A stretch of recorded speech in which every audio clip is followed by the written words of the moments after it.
Una vez que ha transcurrido el tiempo indicado por la presidencia, ciérrese el sistema electrónico. Perdón, el profe Alberto Anaya para su voto. El sentido, profe, de su voto a favor. Señor presidente, conforme el registro en el sistema electrónico, se emitieron 123 votos a favor, 0 en contra, 0 abstenciones. Unanimidad.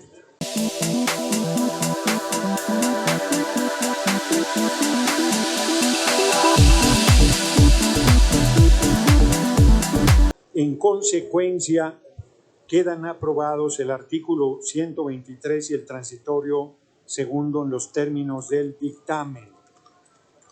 Está aprobado en lo general y en lo particular el proyecto de decreto por el que se reforma el primer párrafo de la fracción sexta del apartado A y se adiciona un tercer párrafo de la fracción cuarta del apartado B del artículo 123 de la Constitución Política de los Estados Unidos Mexicanos en materia de salarios. Se remite a los congresos estatales para los efectos del artículo 135 constitucional y además planteo que a pesar de las diferencias que esta soberanía tiene, fue aprobado por unanimidad, lo cual es de celebrarse.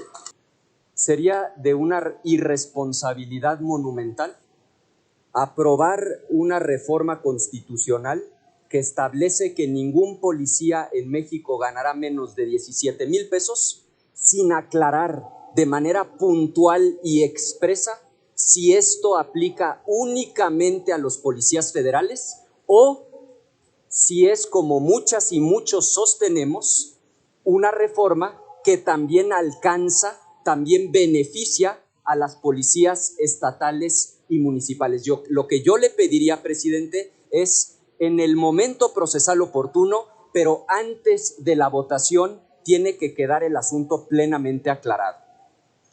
Por supuesto, nosotros vamos a votar a favor de esta reforma que tiene dos grandes vertientes. Por un lado, es correcto que nunca más el salario de las personas, el salario mínimo, aumente por debajo de la inflación.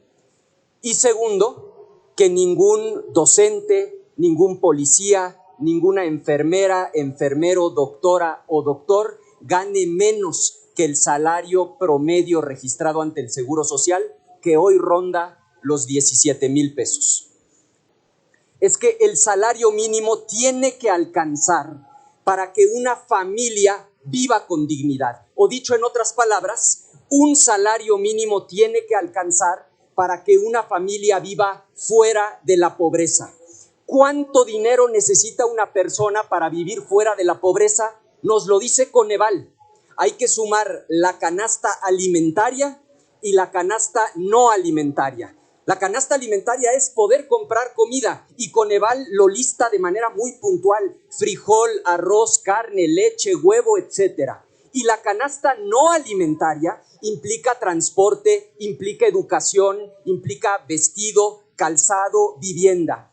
Esos dos montos sumados dan una cantidad de 4,564 pesos.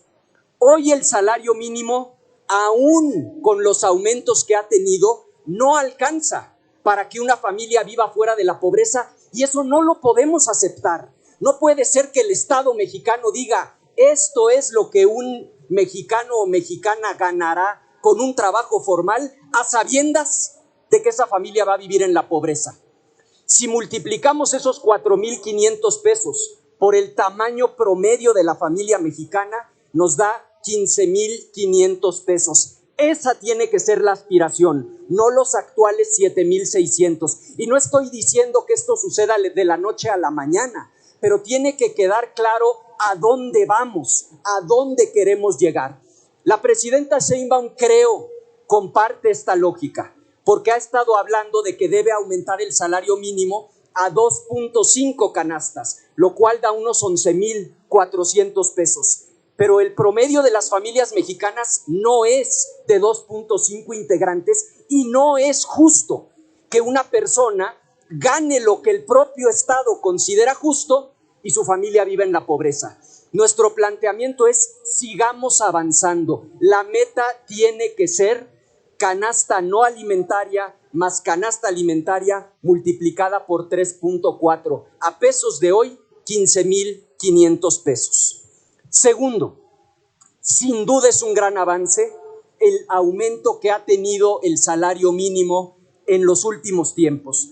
Pero también hagámonos cargo de que hoy en México el 54% de la gente está en la informalidad.